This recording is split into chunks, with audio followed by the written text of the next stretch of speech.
뉴스를 통해서 보지.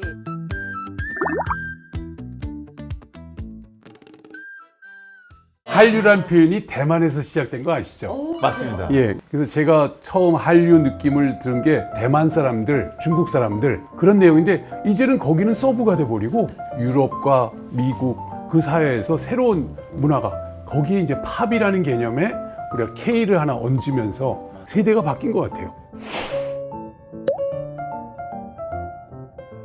K컬처가 전 세계적으로 인기를 끌고 있는데 사실 우리는 직접적으로 좀 체감이 안 가는 경우가 많아요. 잘 나간다더라 소식을 어떻게 보면 뉴스를 통해서 보지 솔직히 이 내부에서는 잘 느껴지지 않는 경우가 많거든요. 맞아요.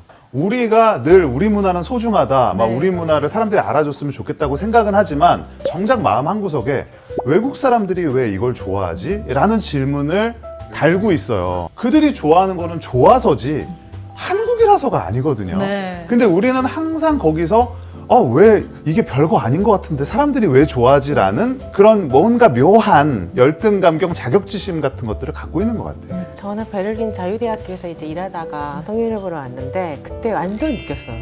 갑자기 어느 날 거기 한국문화원에 한국어를 배우는 학생들이 엄청 늘어나기 시작했다는 거예요. 그리고 제가 가리키는 학교 제 반에도 한국 사람은 한 명도 없었거든요. 네. 베를린 자유대를 갈 때 그 친구들이 BTS 앨범을 많이 사오려는 거예요. 그거 뭐 다 된대. 그래? 뭐 그러면서 이때 사갔어요. 네. 진짜 다 돼요. 모든 해결 카드네요. 네, 모든 해결 맞는 카드예요. 카드.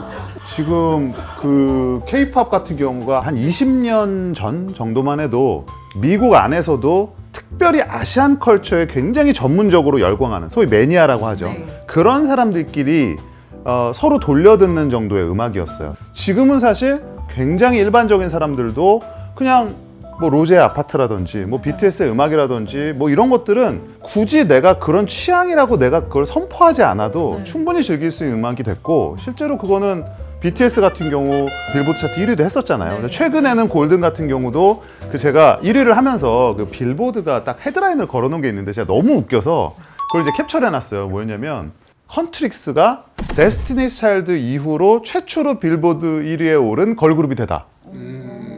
맞는 말 같기도 하고 걸그룹이 맞나 싶기도 하고 애니메이션인데. 로제 씨 같은 경우는 올해 MTV 뮤직 어워드에서 올해 노래를 받았잖아요. 맞아요. 그러니까 지금 우리나라 가수가 BTS는 예전에 아메리칸 뮤직 어워드에서 올해의 아티스트 상을 받았고 네. 그래서 사실은 어떻게 보면 주류 중에 주류라고 할 수 있는 그런 메이저 시상식에서까지 이제 호명하는 단계가 됐으니까 뭐 K-팝의 인기는 사실 의심할 여지가 없고요. 이제 앞으로 이제 얼마나 더 확장할지가 궁금해지는 그런 시점이죠. 그런데 이렇게 K-팝의 가수들이 진출한 지는 꽤 예전부터였잖아요. 제 기억에 저 초등학교 때인가? 네. 그 보아 씨가 아시아의 별 해서 뭐 미국 진출한다 막 나오고 네. 이제 빌보드를 노리고 있다 막 이런 뉴스를 봤던 것 같거든요. 그랬죠. 그 보아 씨가 초등학생 때였어요? 네.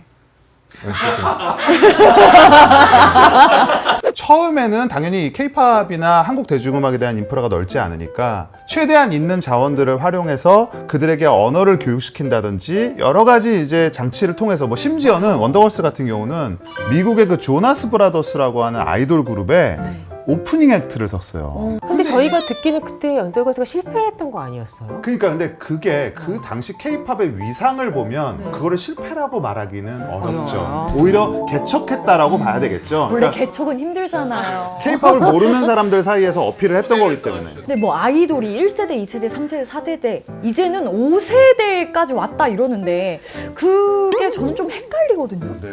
아이돌 세대론 이게 저도 말하면서 재밌는 부분이기도 하지만 또 한편으로는 조금 이게 이걸 만드는 사람들 혹은 기획하는 사람들의 좀 만들어지는 것도 있거든요. 근데 우리가 전체적으로 지금까지 걸어온 K-팝의 역사를 보면 대충 4세대까지는 어느 정도 합의가 돼 있어요. 그리고 이제 5세대가 슬슬 만들어지려고 한다 이렇게 이제 많이들 보는데 1세대는 뭐 여러분들 잘 아시는 H.O.T, S.E.S, 핑클, G.O.D가 활동하던 90년대 중반에서 그때부터 한 2000년대 중반까지 정도의 한 10년을 1세대로 많이 봅니다. 이제 그때는 당연히 해외 팬덤보다는 국내 팬덤 위주였었고, 이제 조금 진출한다 그러면 일본 시장 정도, 중국이나 대만 시장 정도가 이제 있었고요. 당연히 매체로는 이제 어떤 피지컬 매체들 이런 것들을 통해서 물리적인 뭐 이동이나 서로 교류를 해야지만 만들어질 수 있는 그런 시장이었고요. 2세대가 이제 본격적으로 K-팝의 글로벌 세대예요. 그래서 실제 이제 뭐 독일이나 미국이나 여러 나라에 있는 외국 학생들이 본인들에게 K-팝의 1세대로 기억하는 아티스트가 실제는 사실은 2세대입니다. 이게 소녀시대, 원더걸스, 빅뱅, 뭐 슈퍼주니어 등등이 활약했었던, 그게 이제 2005, 6년을 전후로 해서 7년 정도 여기를 2세대라고 하는데, 이때부터는 이제 뭐가 시작되냐, 이게 소위 말하는 유튜브 세대입니다.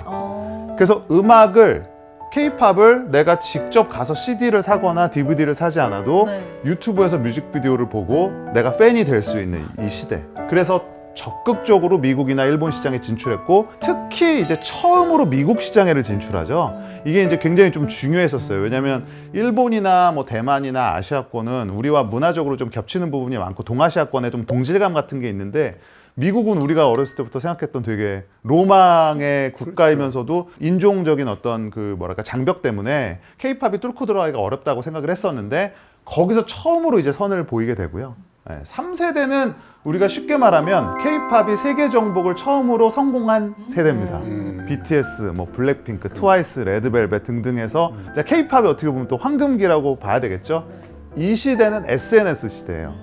그렇죠. 사실은 BTS도 처음 사람들에게 많이 알렸던 게 SNS를 통한 굉장히 좀 재미난 서로 간의 막 교류나 이런 것들, 그리고 해외 팬들과의 교류 같은 걸 통해서 이제 3세대에 드디어 이제 정복을 하게 되고, 4세대는 이제 2020년 전후로 되는데, 이때가 이제 코로나 시기예요. 좀 어떤 특징이 있냐면, 기존의 SNS의 시대에서 이제 이어져 와서 이때부터는 이제 본격적으로는 쇼폼 시대.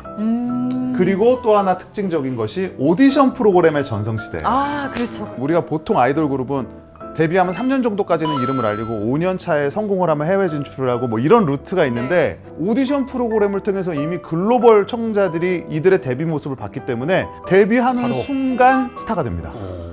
그래서 우리가 알고 있는 뭐 아이브나 뭐 뉴진스나 르세라핌 이런 그룹들이 데뷔하고 1년도 안 돼서 이미 세계 무대에 서고 빌보드 차트에 진출을 하고. 처음부터 그냥 글로벌 월드 투어를 다니더라고요. 그렇죠. 그러니까 이제 글로벌한 산업으로서의 K-팝이 전 세계인들에게 너무 당연한 시대가 된 거고요.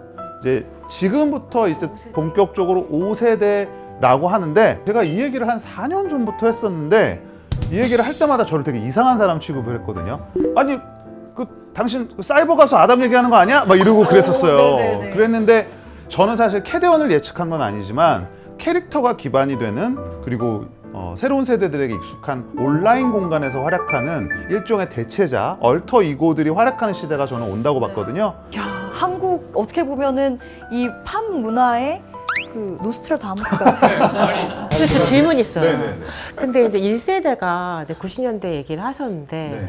김시스터즈가 미군 부대에서 노래 막 부르고, 지금 또 미국 가서도 하고, 이야기로. 춤도 너무 잘 추고, 노래도 너무 잘하죠. 잘하고, 지금 아이돌하고 똑같은 것 같은 느낌 받았거든요. 맞아요. 그래서 어떻게 생각하실지 궁금했어요. 그러니까 김시스터즈라는 그룹이 이미 60년대 미국 에드 설리번 쇼에 진출을 해서 비틀즈보다도 더 많이 출연했다는 거예요. 그 몸값이 엄청 높아서 당시 인기 가수의 기준은 라스베가스에서 얼마나 많은 쇼를 하냐예요. 근데 김시스터즈가 최고의 페이를 받고 라스베가스에서 가장 많은 공연을 해서 그 라스베가스 명예의 전당일 때 홀로 오브 페임에 거기에 헌액이 돼 있다고 합니다.